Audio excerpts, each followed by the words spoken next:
GST 2.0తో వినియోగదారులకు భారీగా సహాయం కలుగుతుంది. మోదీ ప్రభుత్వం దీపావళి కానుకగా ప్రవేశపెట్టిన ఈ కొత్త పన్ను విధానం 4 జీఎస్టీ స్లాబులను 2 స్లాబులుగా తగ్గించడం వల్ల నిత్యావసర వస్తువులు ధరలు గణనీయంగా తగ్గాయి. ప్రత్యేకించి ఆహార పదార్థాలు, వ్యవసాయ ఉత్పత్తులు, ఆరోగ్య సంరక్షణ, విద్యా సంబంధిత వస్తువులు మరియు కొన్ని ఎలక్ట్రానిక్స్ వస్తువులపై పన్ను తగ్గింపు ఉంటుంది. ఇప్పుడు 5% స్లాబ్లో ఎక్కువగా రోజువారీ ఉపయోగ వస్తువులు, 18% స్లాబ్లు సాధారణ వినియోగ వస్తువులు, ఎలక్ట్రానిక్స్ వస్తువులు ఉన్నాయి.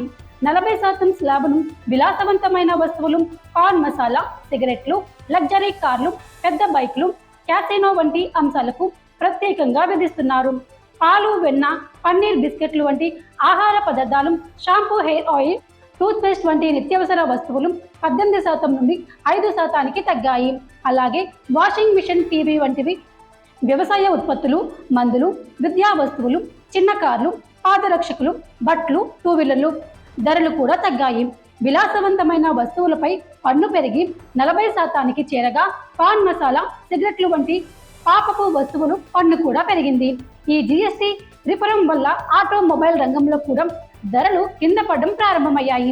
Maruti Suzuki, Hyundai, Mahindra, Skoda, Honda, Toyota వంటి ప్రముఖ కంపెనీలు తమ కార్ల ధరలను ₹1,00,000 మేర తగ్గించాయి. టయోటా లెజెండర్ మోడల్ 3.34 లక్షలు, మహీంద్రా పెట్రోల్ మోడల్ 2.56 లక్షలు తగ్గింది.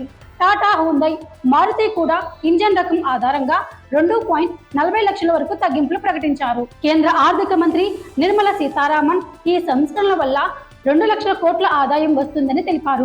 రాష్ట్రాలు కూడా ఈ మార్పులలో సహకరించినందుకు ఈ పరిష్కారం సాధ్యమైంది. కొత్త జీఎస్టీ వ్యవస్థ సామాన్య ప్రజలకు ఉపశమనం కలిగిస్తుందని, విలాసవంతమైన వస్తువులు, సేవలు కొంత ఖరీదైనవిగా మారుతాయని, ఇది ఆర్థిక క్రమశిక్షణకు దోహదపడుతుందని ప్రభుత్వం భావిస్తుంది.